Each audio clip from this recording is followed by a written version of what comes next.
celebrating and showcasing some of the most amazing people around the world who are doing incredible things to make our world a better place. This is CUTV News. I'm Jim Masters. Thanks for joining us. You know, we are all on a journey of self-discovery and a journey of giving our lives and experiences meaning. One of the greatest obstacles is our misconception about who we are, conclusions we've reached about ourselves that aren't necessarily true. Many of us grow up with these limiting beliefs, and these beliefs cause us distress when we try to reach a goal. Dr. Cynthia Higgins is the founder of Serenity, where she specializes in energy psychology to help her clients release the self-limiting beliefs that have been holding them back from achieving the life they hope to lead. Dr. Higgins is a traditional psychiatrist who happens to have a love for all things alternative. Her own life experience has prepared her to be receptive to both of these seemingly disparate beliefs and combine them in a way that makes sense. Her work with people involves her knowledge of allopathic medicine, but she also uses her own intuition. Initially a molecular biologist, Dr. Higgins discovered that the further she explored her interests, the more she found that there really is less of a separation between science and spirituality than people think. Now, to discuss her amazing work as a physician, scientist, and energy healer, Dr. Cynthia Higgins is my guest today on CUTV News. Dr. Higgins, welcome to CUTV News. It's an honor and a pleasure to have you here. Thank you. It's a pleasure to be here. You've lived an amazing life and you have a wonderful career in helping people and helping people really get a good sense of who they are in a positive way through healing. You're an expert when it comes to energy healing. You're a scientist, as I mentioned, a psychiatrist, a wonderful thread of things that you are, that you live to the fullest. And I'm fascinated to know what first interested you in the work that you do, starting, of course, with psychiatry. When early on in your career, what was it about psychiatry that spoke to you? I think it's the ability to go to places that couldn't be reached by traditional medicine or say maybe even internal medicine. There were issues and concepts that were at play in some of my patients' lives that had to be brought to the forefront as either the causative agent of what was taking place or maybe just a factor in why they weren't getting better. And so being able to think outside the box in that way actually became a necessity if I was actually going to be of service to the people that I was treating. So you've practiced for over 15 years now, I believe, Yes. as a psychiatrist. Mm-hmm. Yes. And what was it about energy healing that spoke to you? Because obviously psychiatry is much more traditional medicine. It's, you know, there's a typical traditional approach. And then energy healing is a little bit more alternative. It's just a different, out-of-the-box way of thinking. Yes. So, I mean, I think it's a great thing to have both and offer both to your clients and to your patients. But what is it about energy healing then, you know, whether it's great background you have of psychiatry, energy healing that offered something a little different, a different spin on the approach? It actually represents a different sort of power, but it's a personal one. And it is about giving that power back to our patients. And when we think about energy healing, a lot of things come to mind, such as Reiki or integrated energy therapy. But the focus actually isn't on the practitioner. It's actually a form of self-healing in many ways. It involves what we call energy psychology, and it also involves what we refer to as epigenetics, which is the understanding that how we think, how we perceive the world definitely affects the outcome of our emotions, of our physical illnesses. And I even surprised myself when I recognized that that was actually the role or the type of medicine that I was embracing. Because as I've traveled on this journey, I've always thought that we've needed to bring back the spirituality into medicine. And by spirituality, I'm not referring to necessarily any particular type of religion, but simply what we hold dear. What are the things that motivate us? What are the things that limit us? And in that discovery, I've recognized that our beliefs have a huge role to play. And so when we incorporate that into our traditional medicine. In many ways, it's like a marriage of biology and quantum physics. Yeah. That's amazing. It really is. It's a wonderful marriage. So how do you apply it? Like when you're working with somebody, if somebody is saying, okay, energy healing, I still don't understand how it's applied and how does one benefit from it? If you're working with somebody in a session where energy healing is what you're doing, what is that like? It depends on the type of energy healing that we're doing. So there's a variety of different types. There's several different types. Tell us about the different types first. The two that I practice, one is called integrated energy therapy. It was started by a gentleman by the name of Stephen Thayer, and it incorporates a lot of the ancient knowledge, a lot from Eastern medicine, Chinese cultures, about meridians, about energy centers in our bodies. And if I had to summarize it, what makes it a little bit different from some of the other forms of energy healing, such as acupuncture, which is actually another form, what is different about integrated energy therapy is that it definitely involves a more spiritual component. We have what we refer to as cellular memory areas, those places in our bodies where we tend to hold on to things, a lot of the things that we don't necessarily need. And for every cellular memory area, we actually work with a different angelic being to help us release what it is that we're holding on to. I mean, if you've ever worked with someone and they said, well, I just have a feeling in my gut, or I know this by heart, this is one of the reasons why we refer to them as the cellular memory areas, because it is a form of body knowing, form of body wisdom. So when we say that, we've got this feeling in our gut and things of that nature, that's a real thing. It is. It actually Sometimes is. people will say, oh, you're just, that's not true, that can't be real, but it really is. That's amazing. So when we identify this, how does it help us through our lives? It helps us to establish the connections between, say, our current symptoms and previous events that we have taken, and we've incorporated them either as a factor to be feared, or in the case of some form of limiting belief, something that we've held on to and we've said, wow, I can't get past this. And going back to what I refer to as the epigenetics, this is a prime example. I mean, we used to think that our DNA was just the static thing, that you couldn't manipulate it. We were born with whatever traits we were born with. And that was it. Yeah, and we were due to inherit things, sometimes not so pleasant things. And again, that marriage of biology and quantum physics, we've discovered that our DNA is actually impressionable. The impressions are not the result of eons of evolution. The impressions are made by our own thoughts and beliefs. And that's really, really challenging to wrap your head around, but there's an entire body of evidence, and it's growing steadily, that proves that that's completely accurate.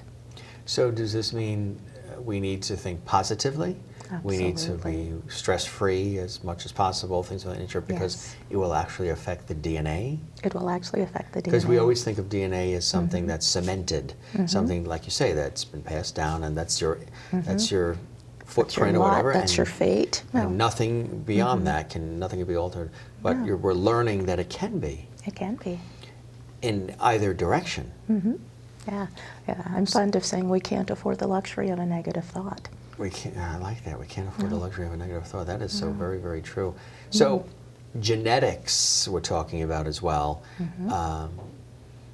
Epigenetics. It's the study of genetics as well. It's the study of genetics, but it's also the study of factors both internally and externally, those environmental factors that do cause differential gene expression.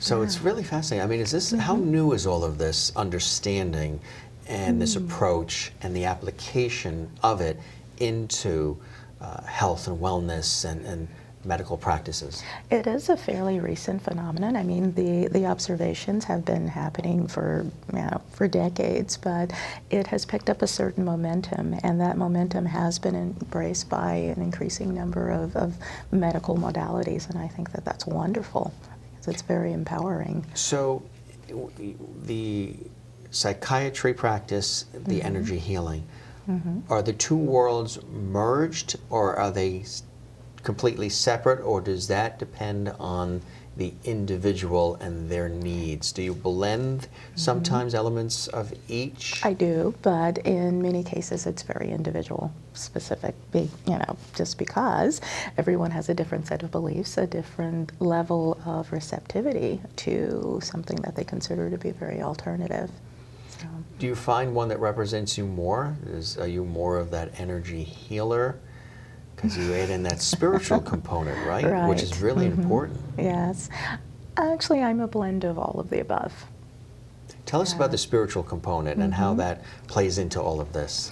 It's fascinating because you wouldn't think that it deserves a place in traditional medicine. However, when I'm working with people, they often tell me about some of their experiences, and initially they're very reluctant to share them because they're thinking that they will be perceived as having some form of hallucinations, and it creates a lot of distress, and they find themselves unable to reach out or even to interpret what might be going on. And when they find that this is an open platform and that those things are not so uncommon as they think, they are free to then explore that and what that actually means. And one of the things that I've actually discovered in my work is that when people engage in this different form of healing, that the whole spiritual component tends to expand. I've heard that from a number of my patients that engaging in the energy psychology tends to strengthen their own intuition. If anything, what a number of people say is that their own faith has been renewed through it. So it's helping on a number of levels, not only physically. So how were you first introduced? Because obviously you come from a background of hard science, and oftentimes those who have that type of professional background and that training are a little skeptical sometimes about energy and intuition and things of that nature, adding in spirituality. So for you, when were you first introduced to it where it really spoke to you?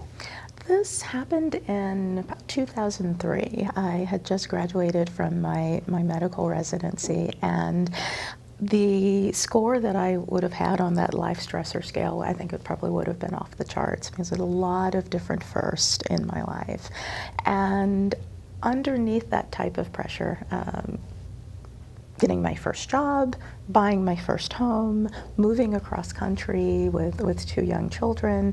I mean, it was actually a lot. And then trying to maintain that role of a provider for a number of patients at the same time, very difficult balancing act. So in my quest to take care of myself, I ran across an energy healer, and the interactions with her literally were life-changing.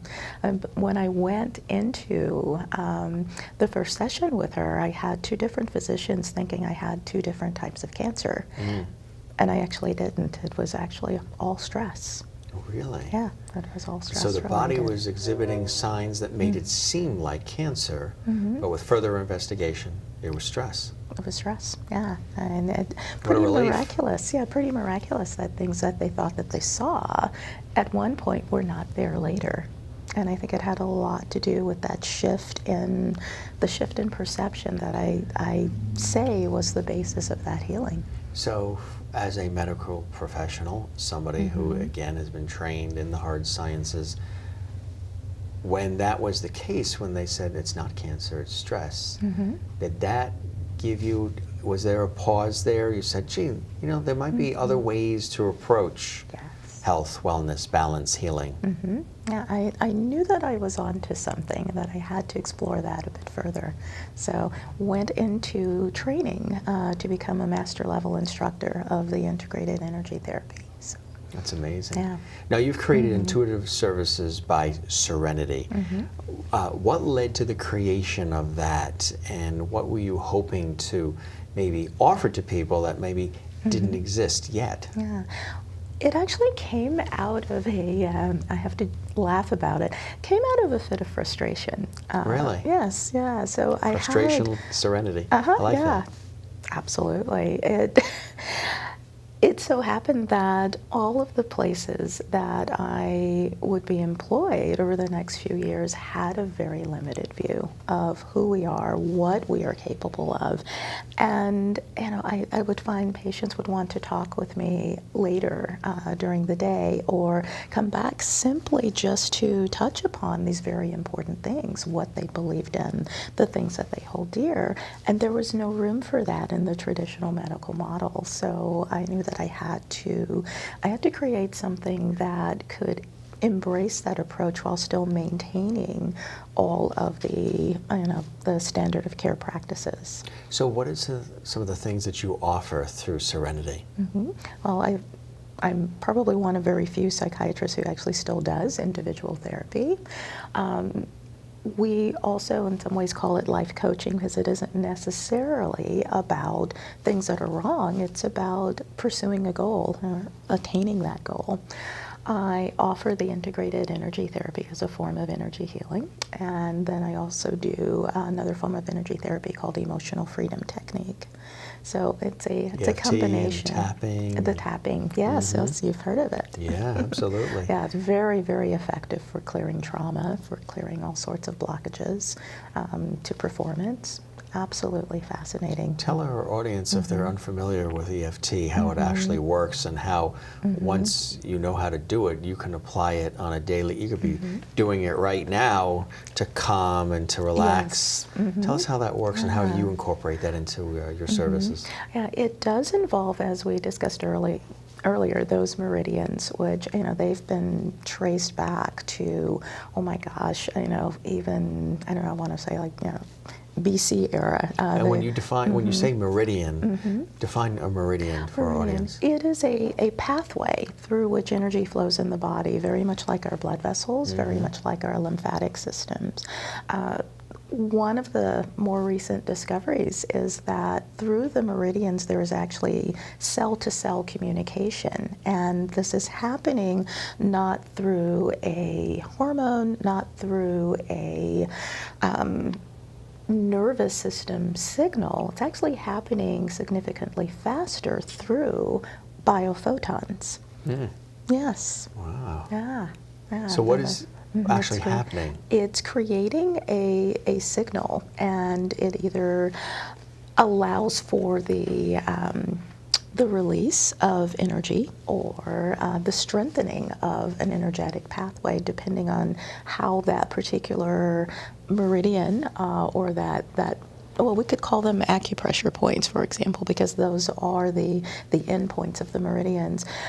Depending on how those points, those acupressure points or cellular memory areas are being manipulated, depends on the flow and the signal that's being given, that's being generated. And so the body interprets that. It creates a synchronous signal among the tissues, the organs, the entire body itself. That's amazing when you think about it, Mm-hmm. really. Right. So that gives you a whole unique perspective on the work that you do, having this amazing knowledge and being able to apply it. So your clients or patients, when they come to you, obviously, like you're saying, there's different sources of energy healing, there's different approaches, different ways to do it. But are they generally coming to you with similar sets of issues? Is it about reducing stress? Is it about maybe they're depressed, or they're trying to find their purpose, or a variety of different things? It's all of the above, yes. It has a variety of things, but what I find that they all tend to have in common is that on some deep inner level, they're ready to take that next leap. into their own evolution. I mean, I say that the work that I do, that where I operate, is in the realm of the psychospiritual. But I often think about, you've heard people say, oh my gosh, space is that final frontier, and then other people have said, well, no, it's the deep ocean. I think if I had to say what makes me different in my entire approach is my embracing the fact that final frontier where we discover all these amazing answers to questions, sometimes questions we didn't know we even had, that frontier isn't out there anywhere. It's actually us. So you're pretty much saying that a lot of the answers to life's questions are within? Absolutely. So it's a matter of, through energy healing and through the work that you do, tapping into that and allowing it, because we talked in the beginning about limiting beliefs. So whether it's self-imposed or it's societal and trying to adhere to what society says culturally in any other way, to what we're supposed to be doing or how we're supposed to be living or the way we're supposed to be eating and thinking and all these different things, that these sort of things build up and build up and build up and suppress sometimes the authentic self. And it could go as far back as childhood, things that have gone on in childhood, things you've heard, things you've witnessed, things that you've felt that keep us sort of blocked, right? Yes. And limited. Absolutely. So tell us how we actually get to the point of realizing that a lot of the answers to the questions, not all of them, but a lot of the answers are actually deep within. Well, one of the things that I find is that when people come to me, they've noticed an interesting pattern in their lives, things that repeat, certain issues, certain conflicts with, say, coworkers or loved ones, just things seem to be very broken, and they know that there's a bigger picture, but they're not quite sure how to connect all of the dots. To me, that's always a sure sign that they're actually being led more by that higher level of consciousness to seek out an answer that is beyond their current knowing. We talk about Einstein once saying that no problem could be solved by the consciousness in which it was created. We do have to take that leap and embrace a new way of thinking and a new perspective if we are to change what is taking place currently that's distressful. So people seem to know when they're ready, and I think that even reinforces that it's more of an inward approach.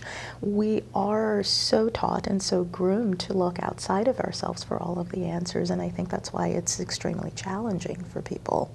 Right now, with so much going on in our world, and a world that's becoming increasingly smaller given all of our technology, we tend to be bombarded with so much information that we don't take that time to cultivate that stillness, to cultivate that body wisdom. So I'm also a big fan of promoting meditation for some of my patients. I've actually written them prescriptions for meditation. Really? Can you write one today? Sure. For the entire crew here. Yes. Meditation, we talked about this at dinner last night in preparation for our interview today. Meditation is really important to incorporate in our lives. But some people are always analyzing, thinking, preparing, reliving, rehashing sometimes, that I imagine it must be not always easy for everybody to be able to just say, okay, I'm going to be able to meditate and I'm going to be able to just surrender control and just meditate. So tell us a little bit about the importance of meditation and how you incorporate it into your work, and how you are able to work with different types of people that are coming from different mindsets in terms of their ability to be able to actually legitimately and authentically meditate. Well, I generally like to start with that scientific approach because I think that captures a lot of the skeptical questions about it. One of the reasons why it is so effective is that, well, I think everyone has heard of our circadian rhythms. We know if we travel across country, sometimes that can be thrown off, if we have difficulty sleeping, or either we need to be asleep and we can't fall asleep, that sort of things. But there are actually another set of biorhythms that we have that are called ultradian rhythms. Try to say that and not get tongue-tied. And those ultradian rhythms are times when we need to take that step back. We do need to take that step inwards in order to process everything that we've just witnessed. And I say witnessed, meaning through all of our senses, certainly the 5 that we know, but that we do have an entire neural network, that 6th sense, if you will, that is always operational, and we don't often give credit to that. But we need those periodic breaks in order to be able to process that information, to assign a significance to it. And from a safety perspective as well, if we don't pay attention to it, might we walk head first into some sort of dangerous situation. So certainly it's very important even for our physical survival, much less our emotional and mental health as well. So engaging in meditation is an opportunity to honor those ultradian rhythms. And so we emerge from them with a greater degree of clarity and certainly feeling refreshed. I mean, we know too that from studies done on people who meditate, we lower our blood pressure, we lower our heart rate, all great things. Yes, we might increase the production of our own endorphins. So the feel-good hormones. Yeah, That's so right. it's a remarkable healing modality, and very often, particularly with some of my anxious patients, it's one of the things that I recommend. So you go right to the meditation as one of the first things to be able to. Do you have some folks who have difficulty in the beginning meditating? So you do different techniques to try to get them to. Is it a matter of some of it sort of creating a safe zone, trust? Yes. They know that they're in a comfortable, safe zone, that you've got them, you've got their back. So that allows them to be able to have to give themselves the gift of the freedom of allowing themselves to meditate, right? Yes. So how do you do that? How do you go about creating that trust and that safe zone for them? Because sometimes some of the work that you do, I'm sure, whether it's the psychiatry, energy healing, or anything else, can get quite deep and emotional for that person. So there might be times where they, not that they're resistant, but they just hold back a little bit.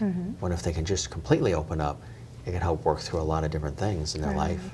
Right. It's about creating an atmosphere of comfort and validation for what it is they're feeling.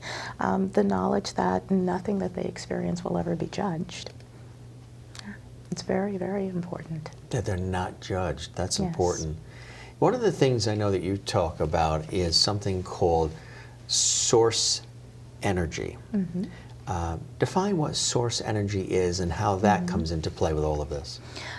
If you speak to anyone who does a form of energy healing, we will speak of source, and I would say that the majority of people are referring to God or a form of deity, depending on a person's beliefs, and that is the source of the energy that we use to help promote that shift and that change in other people. We become the vessel for that source energy, much like churches have often spoken of the hands-on healing, and they might hold actually healing practices. It's actually the same thing. What is it about the spiritual component that really speaks to you? Were you raised in a spiritual home?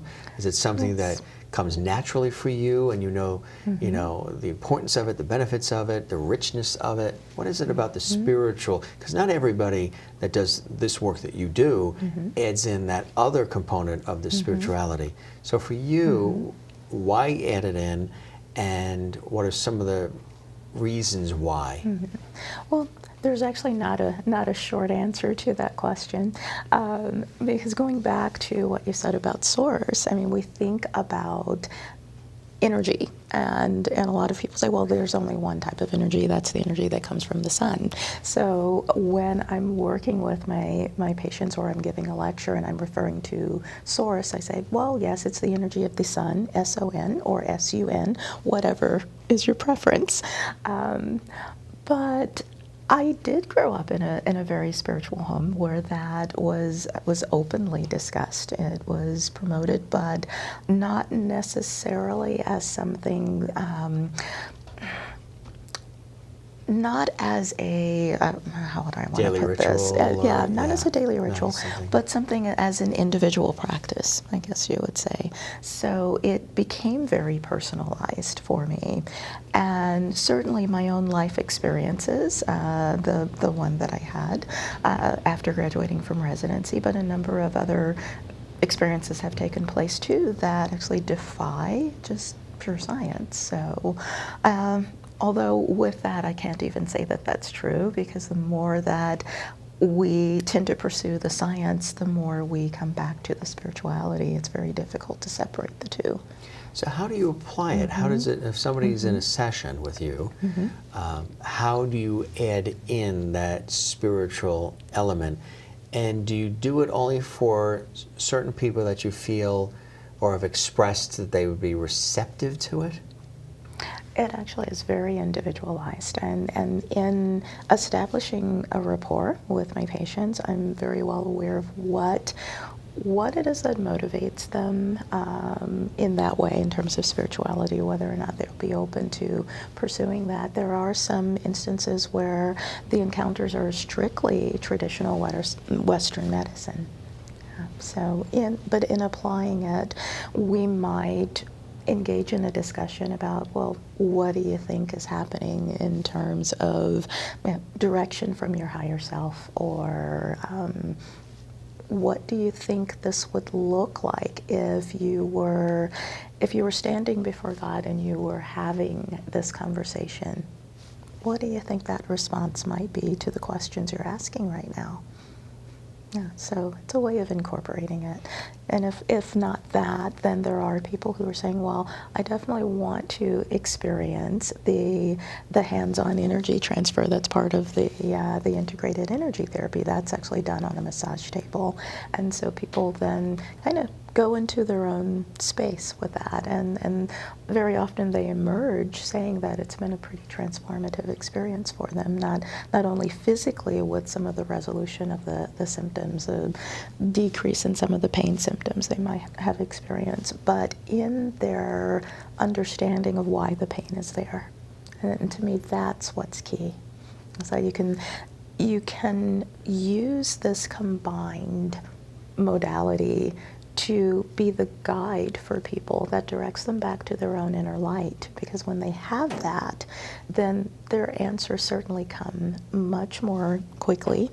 Again, there's that degree of clarity, and there's that acceptance of what it is they might be experiencing, not as a lifelong fate, but perhaps as a single step in a much broader journey.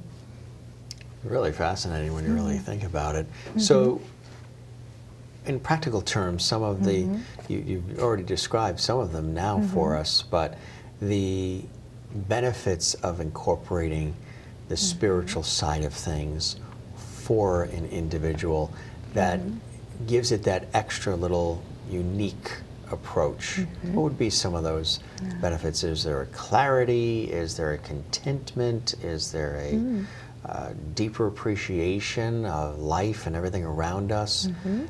It's not as clinical. Tell us a little bit about some of that. Yeah, so you've actually tapped into that very well, because that is some of the feedback that I get, that there is that clarity. There's the ascribing of meaning to their experience, because I think that underlies a great deal of suffering, is that we are experiencing something and we don't understand why. You know, we often go, wow, you know, I'm this really good person, why do I deserve this happening to me? And so being able to help guide people within so that they discover those answers for themselves. I think that that's just magnificently empowering. It's got to be. And that's what it's about. It's about empowerment. About empowerment, inspiration, encouragement. How empowered and inspired are you while you're inspiring and empowering others? I bet a great deal. Yes, yeah. There's nothing like that experience, because when I know that I've helped to facilitate that, you know, in the sense of bringing them face to face with their own fears, which at first glance that might sound very frightening, but I always say that when we are faced with the things that challenge us uniquely, we are actually being given an incredible opportunity. It's a choice at that point whether to retreat from that fear and allow it to lead the course of our lives from that point on, or to take that leap of faith and to say, well, what is it that's really going on here? Have I perhaps misperceived my role in something or the role of someone else? And have I given away this power to something outside of myself? Have I forgotten my own magnificence? Have I forgotten my own magnificence? Wow, that's a great thing to pause on there. Because a lot of times in our own lives we do. Yes. We do. And if we're caretaker types, we're always trying to make sure everybody else is living their magnificence. Right. That's interesting, the magnificence. You know, some people also come from trauma, tragedy, things of that nature. Right. And there are times when I imagine that traditional science can't necessarily help with that or find the answers that one is seeking. So this metaphysical work leads us to what? Sort of a sense of a greater wisdom? Yes. Tell us about how all that works. Yeah, it does. It's an expansion not only of mind, of consciousness, of ideas. And it, in many ways, is very liberating because when we think about it, things that have traumatized us tend to pose a great deal of limitation. You know, on a biological level, we've held these things as these red flags. I mean, every bit of detail associated with this event or this issue, and we dance around it, we retreat from it, we in fact go into that whole fight or flight program that's inherent in us for our own survival. But what if that particular traumatizing event is no longer a part of our lives and we're still reacting that way? And all of the life that we are missing out on because biologically, emotionally, physiologically, we're still in retreat or we're still in fight mode. And I think that if we are able to both calm that physiological response, to bring that understanding to it so that we can then move past it, then again we've taken the next step in our own evolution. Which is a beautiful thing, isn't it, when that happens? Yeah. What's the feedback you get when those light bulb moments happen for people? It's got to be amazing. Oh, they it see is. a deeper sense of who they are and greater, like you say, validation. That's a big thing, because I think a lot of people these days they're seeking validation, but in many ways they're going about it in unusual ways. Just look at social media. Yes. That has presented a whole new realm of issues and dilemmas and things that are happening within the world of social media, where a lot of people are engaged in it, maybe to promote themselves, and to connect maybe with people. But a lot of them are looking for validation, and they're looking for validation from people they'll never really get to know, and will really never get to know them. It would only be up to the level of what you want to release and of what they want to release, which can be manufactured or created. Completely. And there's a lot of people that are replacing the traditional ways of communication with that form. So, and looking for validation Yes. from sources that aren't necessarily interested in giving you validation, and they're not permanent, and they don't have the richness of reality. True. So how has that presented, this whole new way of thinking with technology and social media and us looking to be validated from sources that are not necessarily of great value? How has that presented things differently for you as somebody who works in psychiatry and somebody who's an energy healer and works with people who are looking for validation in many different ways, and they're seeking it from outside sources other than themselves? Yeah. Overall, I actually heard someone refer to the effect of social media and just as you said, that seeking of the validation from an outside source, that it has conferred upon our current generations a technological autism because they no longer are able to connect face to face with someone with an authenticity that allows them both to grow.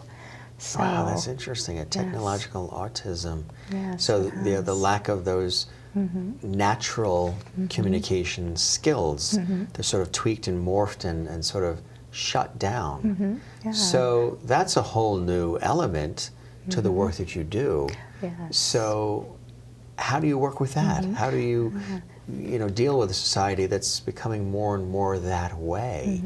And not to say, completely negative things about the social media because it's a wonderful vehicle for connection, a wonderful vehicle for advertising. But when that is used in the place of those face-to-face interactions, that's where we tend to see a deficit in social skills functioning. And it's very frightening, it's very difficult for people to get out of that. So we have to start with something much smaller, much more intimate, which is, again, that one-to-one rapport. And we build from there.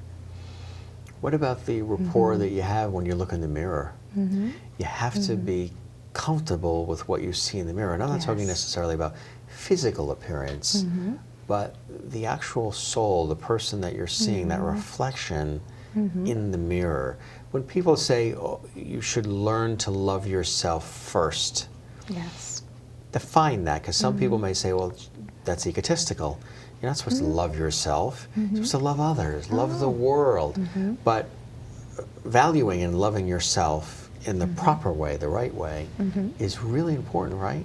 Absolutely. I mean, it is a place that we have to start because we are only available and only ready to be of service to others if our own cup is full, if you will.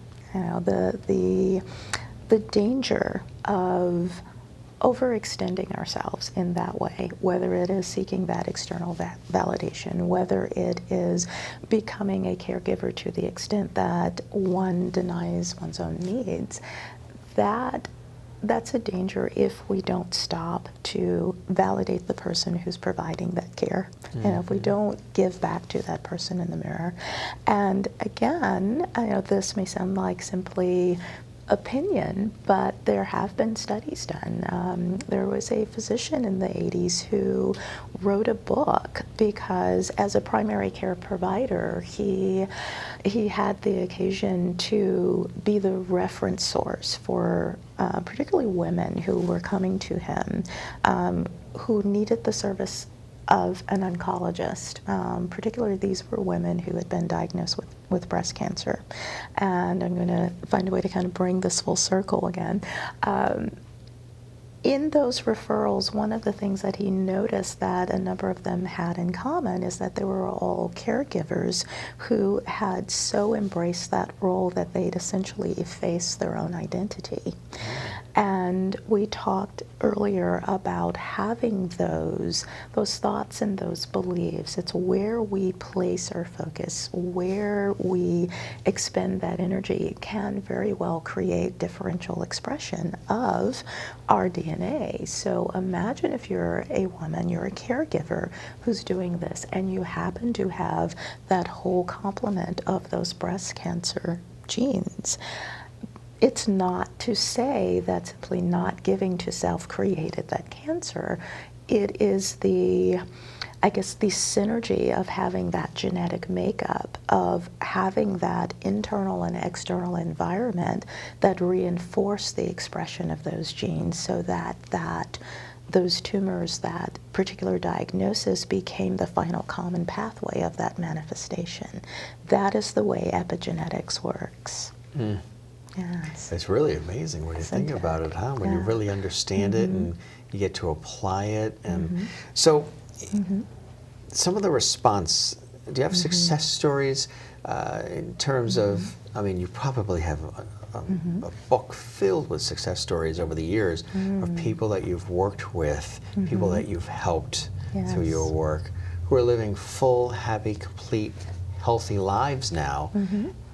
And they came to at points where some of them might have even been ready to give up. Yes. Tell us a little about some of the wonderful responses you've had and feedback, and maybe a success story or two for us. Well, that brings to mind a gentleman that I'm currently seeing, whose perspectives about himself were less than positive. He'd pretty much taken a role on the periphery of his family because he didn't feel capable of doing anything else. He expected literally that everything that he touched would fall apart.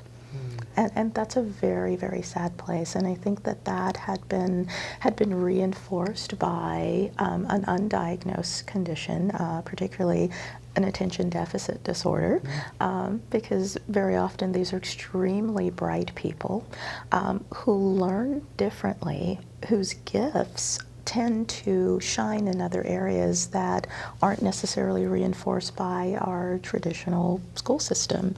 So, he kind of came into adulthood with this proverbial stain on his soul, thinking that he was never good enough when, all factors point to the contrary. And he's an amazing artist.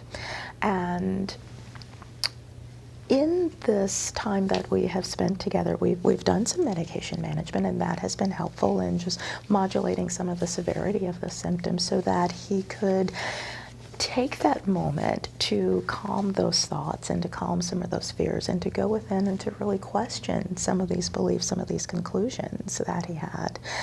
We then followed those sessions up with some of the integrated energy therapy, and he was very surprised to find that different people in his life, key people of influence, would show up in that interaction. What generally happens is that as I'm placing my hands upon this person at those cellular memory areas, I typically get information through my other senses, not just my physical touch, through what we would call clairvoyance or clairknowing, or clairsentience, that's actually what we call it.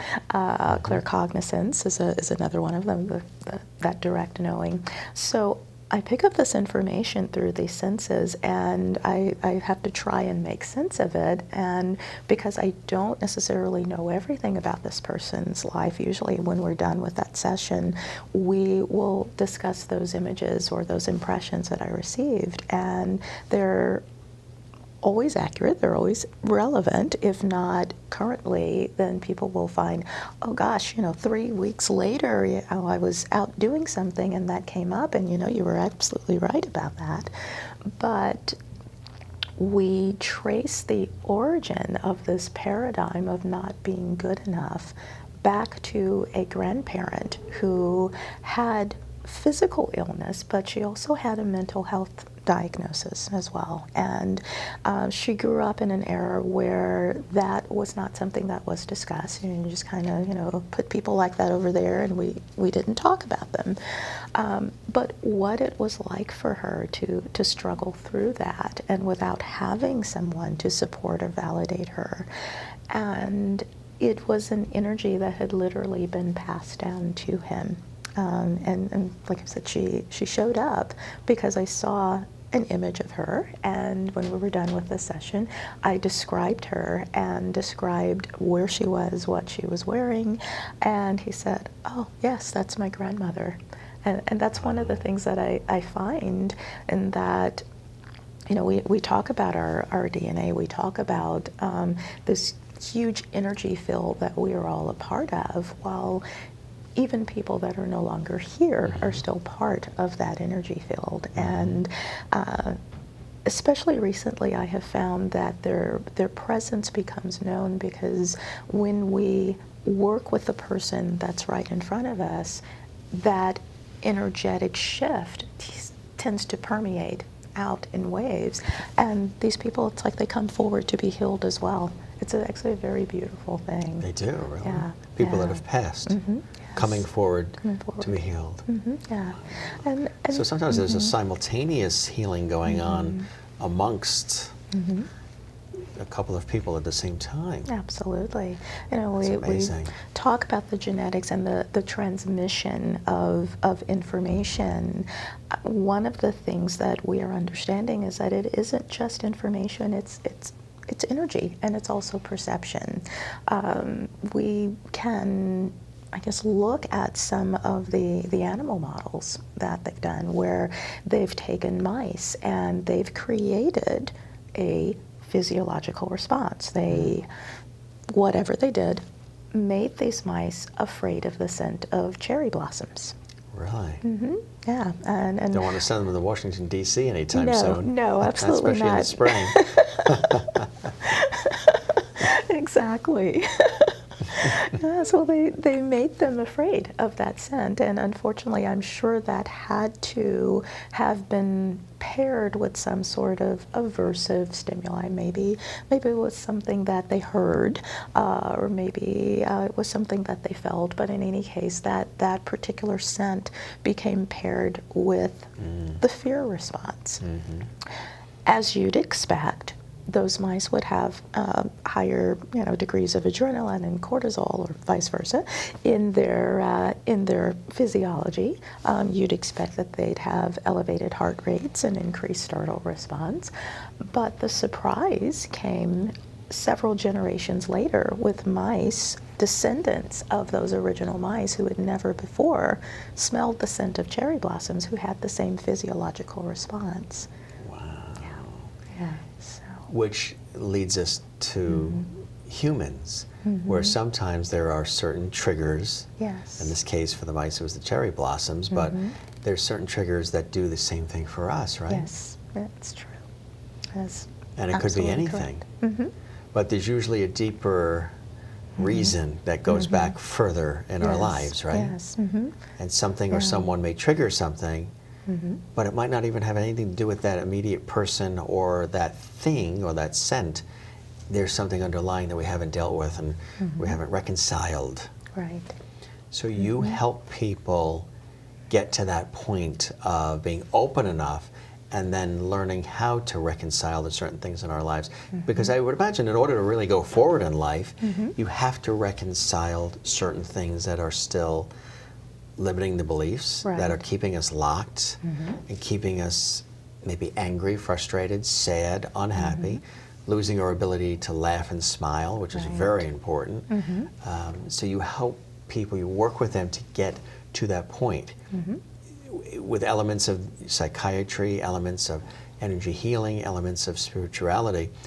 These things, this unique sort of trifecta approach that you can tap into elements of, Yes. really make you different, unique, that extra sauce. I mean, it's really, it's an amazing combination, a wonderful combination.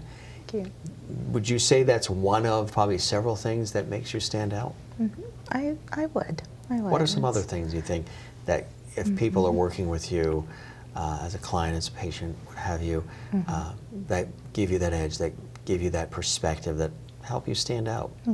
I would say really my own intuitive abilities that I often bring into the sessions. I happen to also have been trained in using angel cards or oracle cards, just depending on a person's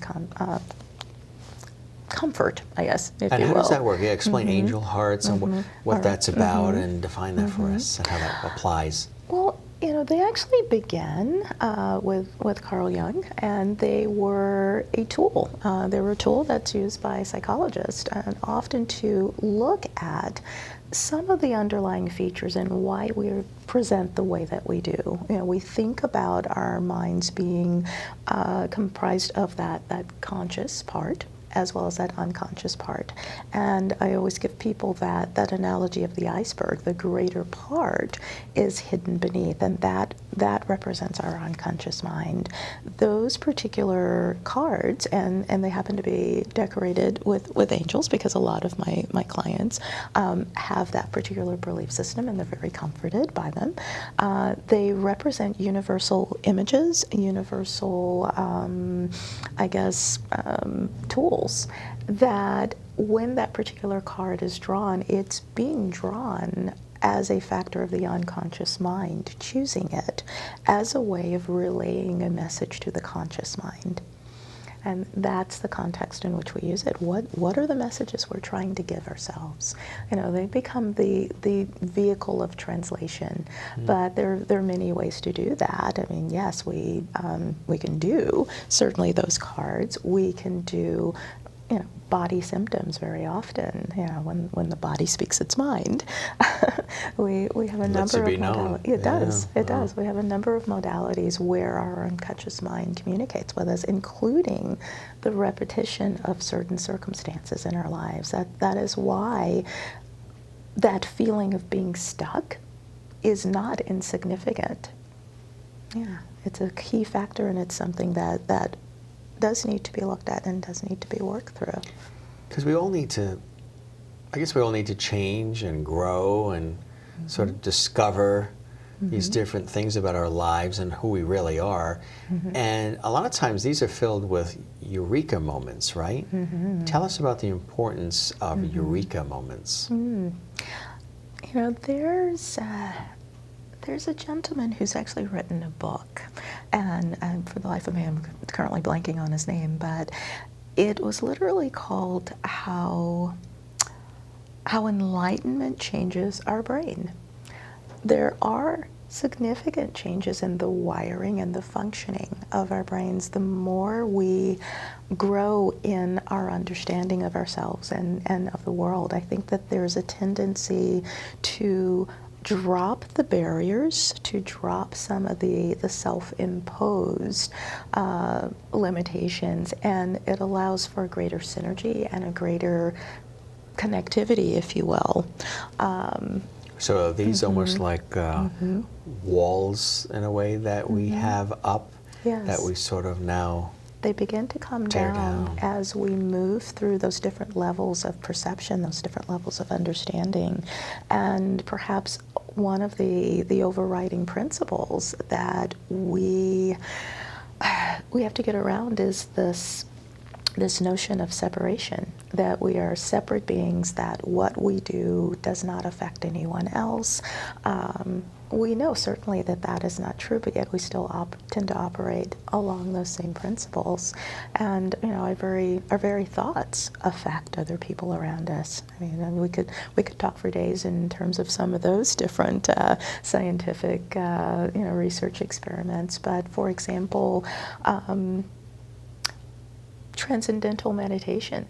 They've done studies there where when there is a group of meditators in a specific area, when you compare the crime rates there over a period of time, those levels of crime tend to go down significantly. That's amazing. Yeah, it's this synergistic effect that permeates, and it permeates on a consciousness level.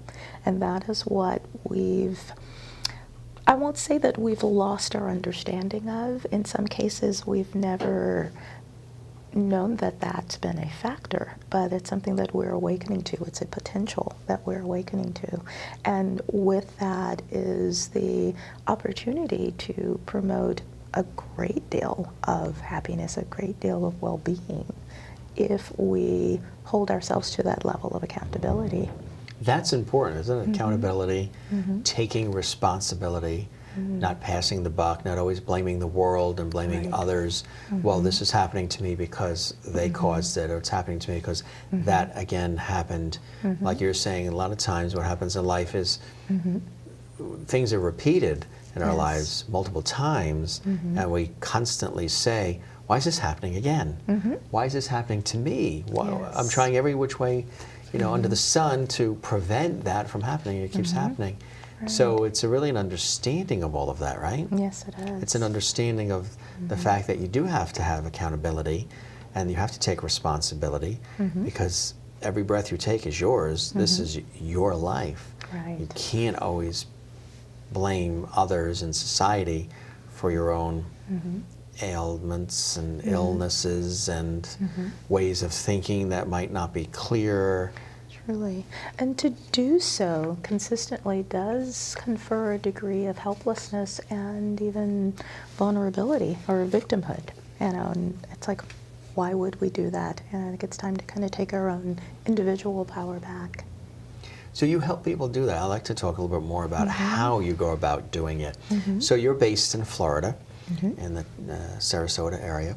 Do you work with clients who are specifically in that area, or can you work with clients nationwide, internationally? Anywhere, yes. So those sessions are done through technology, through Skype and phone and things of that nature? Exactly, yes. And how long is a typical session, or does that vary based on what the needs are and what's present? It does vary. I mean, typically we like to schedule about an hour because that gives us the opportunity to discuss external things. What are some of the factors influencing, say, how we're doing this week?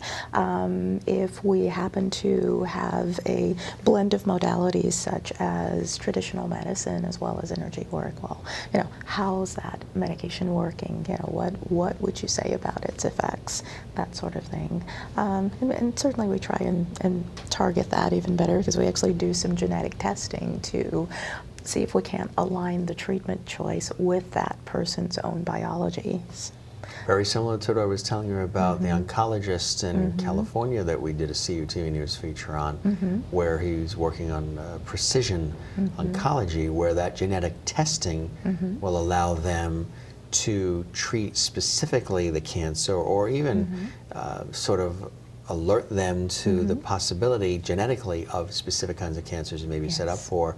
It sounds like you're doing something similar, which I think is revolutionary, through the use of genetic testing. Tell us about the importance, because I think people are starting to really understand. They're hearing that and they're starting to understand what it really is about. Is it through blood work? How does it actually work? It's generally a cheek swab, or really? Or saliva. That is sent to a testing lab. It's analyzed. And what are you looking for?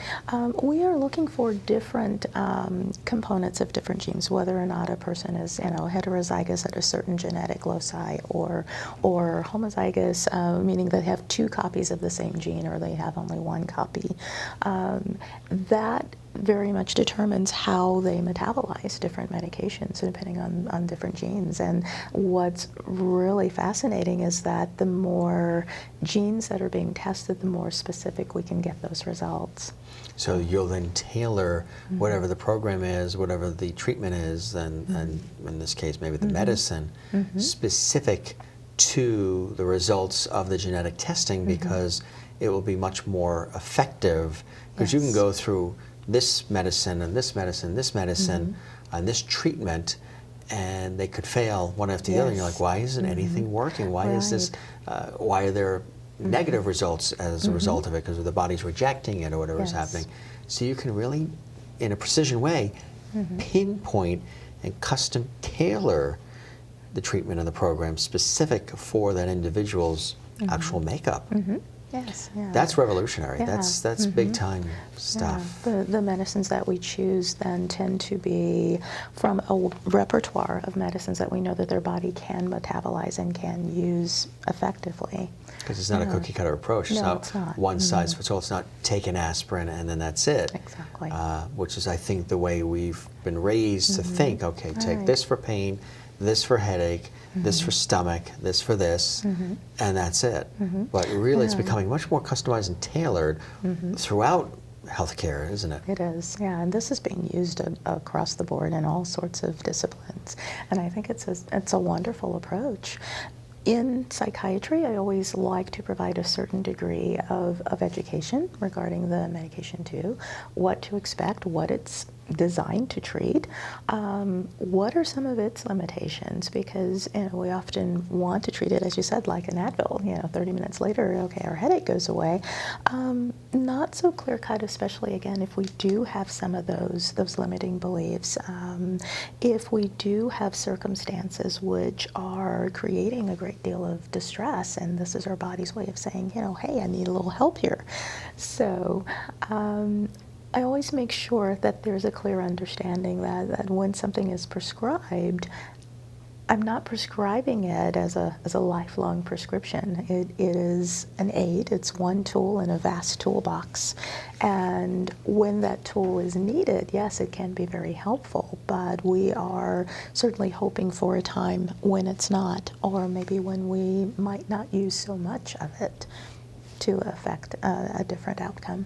Now, the medicine that we're talking about, these different medicines, is that specifically targeted for the psychiatry part of what you do, not necessarily the energy healing part? With the energy healing part, do you incorporate other alternative and/or holistic types of treatments?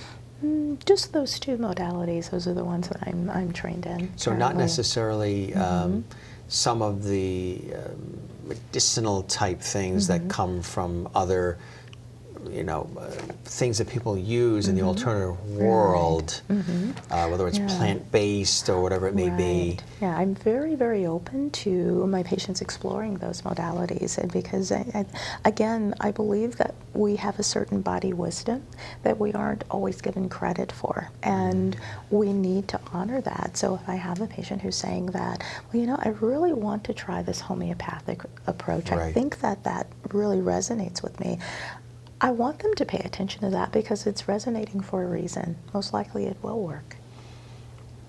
So the homeopathic, so you're open to that, you're appreciative of that availability and the access to that. So do you apply it yourself, or do you direct people, connect them with other people that are specialists in that? I'll do a referral, particularly where I work in Sarasota. It's at a facility called the Mind Spa Integrative Wellness Center. We have a number of practitioners there who do all sorts of different activities, different specialties. Let's talk a little bit more, if we can share maybe another success story where you've worked with somebody who, was sort of at point A in their life, and through your time and attention and expertise, you were able to bring them to a level where they are more confident and more joyful, because we all want to experience our bliss and our joy and live our passions. And sometimes we're in scenarios where we're not able to do that because of economics or responsibilities and things of that nature, so we halt being able to tap into who we are and enjoying our own bliss. But you try to get people to realize, I guess, that you can be joyful, because there are people going around who, as crazy as it sounds, are living in their misery and actually enjoying that. It seems safer, right? And it's a very sad comment on the degree of pain that person may be experiencing, because perhaps they grew up in an environment where it wasn't necessarily safe to ask for something that they needed. And so in terms of that giving and receiving balance, they learned that if perhaps they were to give, then it created a degree of harmony in their outer world that kept them safe. They never learned how to receive. And so as an adult, faced with that, when the universe is presenting an opportunity, they may very well turn away from it, because that leap of faith might be just a little bit too frightening. Yeah, it might seem a little too foreign, because they may be comfortable, if you will, with doing without, and that's a very sad comment, because I don't think anyone should be comfortable in that state. We were meant to thrive. So how do you work with somebody who is in that position? They're in that state of of feeling safer in just living their daily misery. Yeah, we tend to focus on the self-love and the self-affirmation, and very often it's an unlearning of all of those paradigms. So you have to unlearn it, yeah. We do have to unlearn it. Sometimes that is harder than learning. Yeah, to unlearn something, right? It really is. So, when you ask for another example, I'm thinking of a woman whose life was very much that. It was very chaotic, often very dangerous. And I did not find this out until after I'd actually done an integrated energy therapy session on her. We had known each other for a while, and I felt pretty confident that I knew a great deal about her background, but a detail she didn't tell me about was having grown up with a parent who had alcohol dependence and would become very, very violent. And even though I knew that there were some traumatic experiences there, and we would work through those either via therapy and to some degree medication. But when we looked at some of her experiences and what it was she was forced to give up, I received, it was an intuitive image of something that it was a huge sacrifice that she never wanted to make. But when we kind of pulled the camera back and we looked at the course of her life, it had created a pattern of her sacrificing the things that she loved over and over and over again. And that was actually the reason she came to me. It was because of this chronic depression. But when we analyzed that event and what that event actually did represent, she was able to make some significant changes even in her employment, in her location. It changed the relationship she had with her family. And the last time that I heard from her, she was actually thriving, and where she was struggling on all fronts before. So very, very life-changing event. And it was because she embraced that clarity, and she made that brave choice to look at what lied beneath her pain. Yeah, because very often it's amazing. Yeah, those painful things we want to cover up, and we don't want anyone poking or prodding them. But within that greater pain, I think, lies the greatest path to our healing. You touched upon a couple of times during our interview, this intuitive nature. Let's explore that a little bit more in terms of how you recognize it and apply it during your sessions. Well, I mean, that is a part of myself that I've had to embrace. And so it wasn't something that when you realized it was there and present, you were immediately comfortable with? No. Really? Not at all. So, really? Yeah, you say that definitively, too. So, did it scare you? Yes, absolutely. It did. As a child, I used to have these little prophetic dreams, and you felt responsibility attached to that, too. Yes, I did. It's like, oh, well, I'm causing this. There must be something wrong with me. And that's a conversation I often have with people who are emerging into this. And again, they don't know who to talk to. But sort of blossoming, and they're not sure what's. It's almost like a coming of age, where they're just not understanding what's happening. Why am I feeling this way? Why am I getting these thoughts? Why am I seeing these things?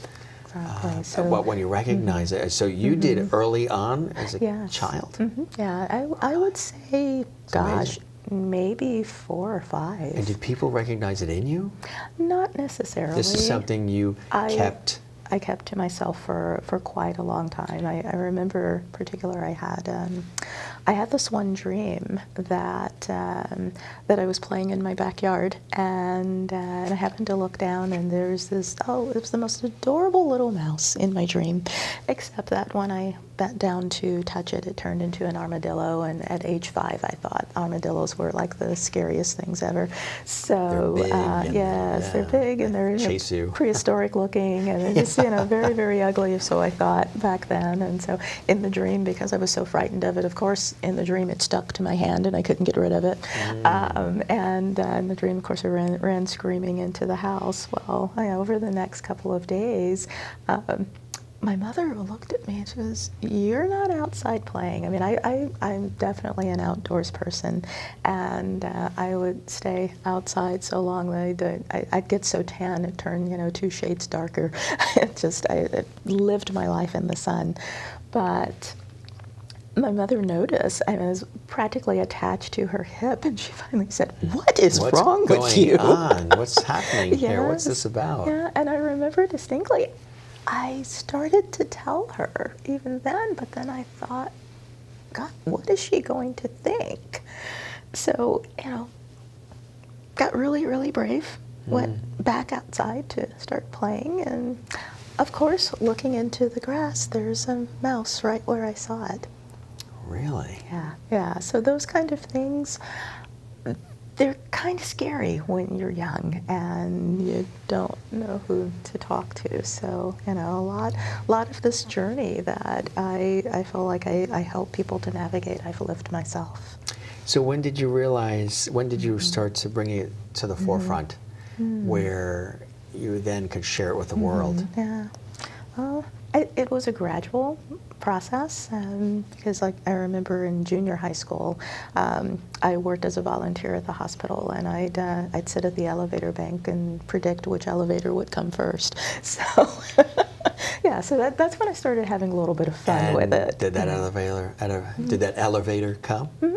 Yes. Wow. Yeah. So, but as I grew up, and then I discovered, okay, I'm liking this socialization. Well, none of my friends were talking about these things. So again, I kind of put it underground. Did you didn't feel tell alone? anybody. I felt very alone that, well, gosh, I'm seeing these things, and, what are my friends going to think? And of course, I didn't want them to ostracize me, so I didn't say anything. So then went off to college, same thing there, and it was not until I was a full adult that I began to embrace it again, because I recognized that this was definitely a strength here. Can you recognize it in others before they recognize it in themselves? Very often I can, yes. Yeah, I'll go, let me guess, you're the type of person when you walk into a party, everybody's going to come to you and tell you all of their problems, right? And they're like, how did you know? Oh, they want you to predict the winning Powerball numbers in advance? Yeah, you get that too? Yeah. Doesn't work that way. Doesn't necessarily work that way. Doesn't necessarily work that way. Yeah, so you incorporate this into, again, this is another skill set or as part of who you are that you offer to your clients with the psychiatry background, the energy healing, the spirituality component, the intuitive nature. Yeah. I mean, if you were to, it's hard to put that all into one. It's a very powerful, potent mix of things that you offer that really go deep, don't they? Yes, they really do. Yeah. And it has those interconnections with the traditional medicine, nearly at every turn. But particularly, I'm very fond of referring to my patients with anxiety as my little earth angels, because they're very sweet, they're very giving, but they're also extremely intuitive and very feeling, and it's very difficult for them to differentiate what distress is their own and what they're picking up from their environment. So being able to be aware of that and to enforce a degree of self-care that nurtures them allows them to withstand that barrage of stimuli and not feel overwhelmed by it. And so that's a non-medication way of addressing some of that anxiety, because we're addressing it at its source. See, that's what, right, exactly. I love the idea of the non-medication way, because some will say that sometimes we might be in a little overprescribed world, and people are reacting to that. Yes. So, of course, a prescription is a phenomenal thing if it is going to provide comfort and reduce pain and things of that nature. But it isn't necessarily getting to the root cause of what's causing it. Right. So if we're just masking it with whatever it is that we're masking it with, and some people do it with addictions, Yes. you know, whether it's gambling or smoking or drinking or drugs, whatever it is, shopping. Right. But underneath that, there's usually something else going There's on. something. So it's really a matter of analyzing and trying to do things in such a natural way as possible. It seems like that's a goal for you, is to try to do things in a way where people can examine who they are in a natural way, and to do it in a way that is long-lasting for a happier, healthier life, Yeah, that without is the depending goal. on all these outside things and sources and Right. possible medicines or whatever else may be there. Yeah. Yeah, I've always said that the testament that I've done a good job is when my patients don't need me anymore. Well, that's what's good about what you do, because you obviously, as a doctor or an individual, you have your own life, so you can't be holding their hand 24/7. You can't be in the room with them all the time. You can't be speaking to them, 3:30 in the morning all the time. Right. So you have to give them the tools and the resources that they can call upon when Dr. Higgins is not there. Okay, remember Dr. Higgins said this. Okay, Dr. Higgins showed me this. Okay, Dr. Higgins told me to remember this and tap into that. So you're not only working with them, but you're also instilling a lot of incredible resources and tools Right. that they can incorporate into who they are and call upon as they take responsibility, as they develop the accountability, so they can get through life continually with what you've given them, the gifts you've given them initially, right? Yes, yes. I generally find that it takes a great deal to challenge them with their new skill set. Yeah. It does. Yeah, yeah. And I that would really be like because... that. Because they've grown. They've grown. They've learned to know themselves. They've learned to anticipate their responses. They've learned to anticipate the responses of others and avoid those responses when they tend to be non-helpful. And that has helped So a they great deal. know to Yeah. avoid when it's just not going to be something that's positive and that's... Right. And then they probably pay it forward too, because all Yes. of their relationships with people in their lives, their coworkers, their family, their friends, their neighbors, just everybody that's in their life, is better. It's enhanced. is. It's more positive. It is, because it's a connection on a deeper, more meaningful level. And so once that occurs, literally nothing less will do. So it does propagate in all of their other relationships. Yeah. Here's a question that I'm thinking that a lot of our audience probably would be thinking themselves. Does the doctor follow her own medicine? Does the doctor apply some of these incredible techniques into her own life? Yes, I do. You Yes. do? Absolutely. So you tap into your knowledge and your own resources, and when Right. things get a little awry or confusing, frustrating, whatever, Yeah. you can tap into different things. Yes. And I'm willing to look and to say, why is this obstacle before me? Or why am I seeing this pattern played out again? What did I not learn from it the last time that I Because there's a need to do? lesson all the time, All isn't the there? time. There's always a an lesson. opportunity to grow. And you're a lifelong learner. Absolutely. You're always questioning, always wanting to know more, and if there is a roadblock, always wanting to see how you can eliminate the block. Not just get around the block, but eliminate the block Right. in your life and working with your clients, which is really important. So you walk the walk, talk the talk. Yes. Yeah. I insist I wouldn't have it any other way. What about other physical things that we can do? Massage therapy, yoga, exercise.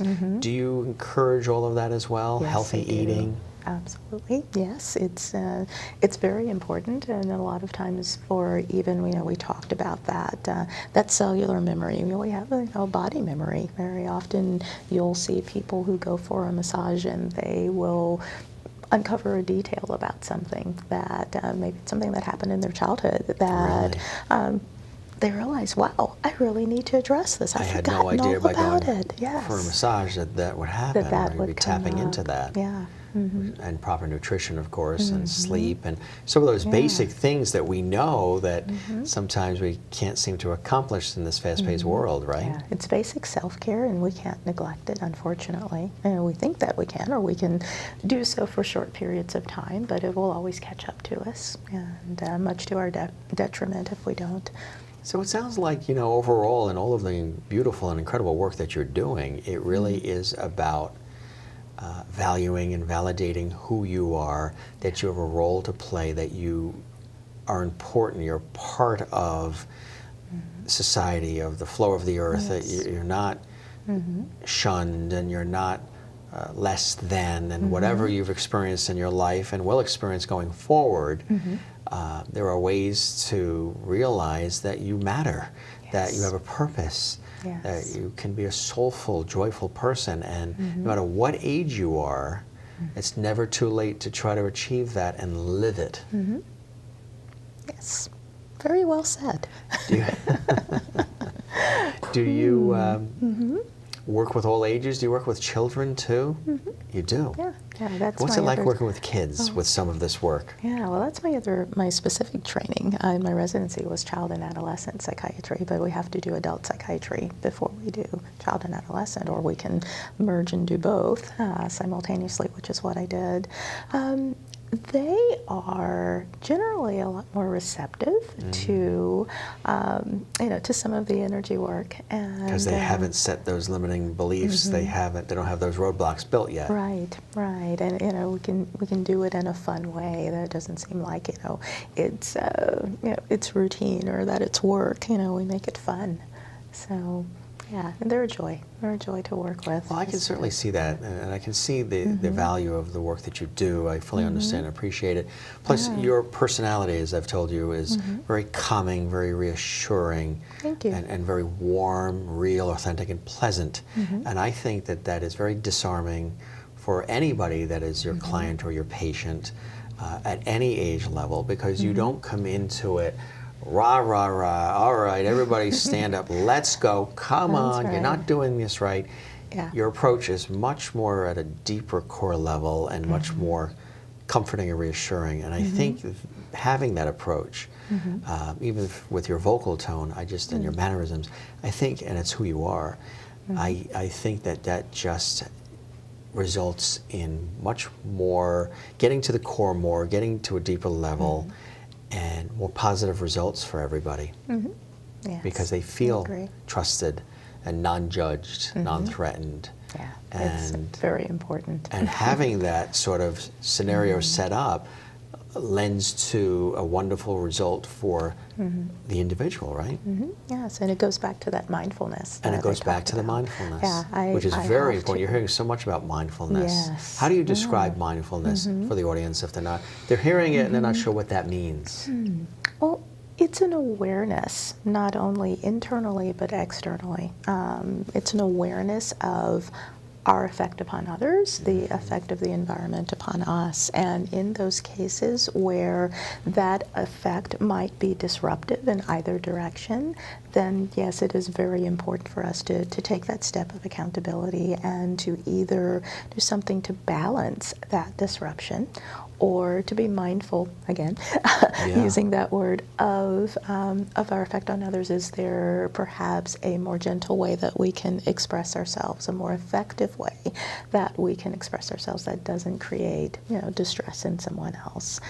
That's what I mean by mindfulness. Yeah. Why do you love what you do? Why are you so passionate and enthusiastic about it, that you do this so beautifully? What is it about this work that really speaks to you? Yeah, I felt I was called to do this. I mean, it feels natural. It's a natural flow for me. Not to mention the fact that it's simply fun. I mean, I can spend hours doing this and not be worried about time. Time isn't even a concept when I connect with people on this level, because it does narrow that focus between, well, we would say two individuals, but there's actually just one there. Right, exactly. Yes. It brings you great joy, obviously. Yeah. I mean, this is a question that could take a long time to answer, because it's probably, you've had all these accolades and all these acknowledgments through your career, your illustrious career, but what are one or two things that you're most proud of that you're able to accomplish through this work that you do, Doctor? You're right. It would take a while. Like you said, having the people that I see graduate to the next level, seeing them embrace those life opportunities, seeing them, I guess, align with that path of their own development, because that is one of the things that I see. People can be in such distress that they've completely fallen off, almost like that growth chart. You know, how children have the growth chart when they're not thriving. They can fall off that curve of what we call normal or anticipated growth. Well, even as adults, there are certain accomplishments, there are certain developmental tasks that we go through, that we generally embrace in order to feel that sense of accomplishment, to have that sense of self and connectedness. And when I see people go from not being able to engage in those life activities to them embracing them with gusto, it's really, really joyful to see. So yeah, I think those are some of my accomplishments, and I can't point to any particular one. It's just a kind of a global satisfaction when people are thriving. Because each day brings something new. It does. It's a new experience for you and for them. Yes. Well, Dr. Higgins, it's really a joy to have you here in our studio and to join us on CUTV News. It's a blessing to have you here. You're really impacting the world in such a beautiful way. Thank you. And again, this combination that you have of the traditional training as a psychiatrist, but then also adding in those other elements of energy healing, your intuitive nature, spirituality. I think it just is a complete picture. It's like the entire scope of your work touches upon the human condition on almost every level you can think of. I like that. You're welcome. Yes. Write that down. I will. It was a pleasure. Thank you so much. Thanks for coming all the way here. We Thank appreciate it. It was a blessing to meet you. We've done a lot of radio shows together, but to have you in the studio, meet you in person, and share your story with us was really wonderful. Oh, I've enjoyed this so much. Thank you so much. Really appreciate the opportunity. Continued success in everything you're doing. Thank you. Thank you very much for joining us. All right. Dr. Cynthia Higgins truly is working every day to make our world a better place. To learn more about Dr. Higgins and Serenity, visit serenityservicesfl.com. Thanks for joining us for this episode of CUTV News Today. I'm Jim Masters. We'll see you next time.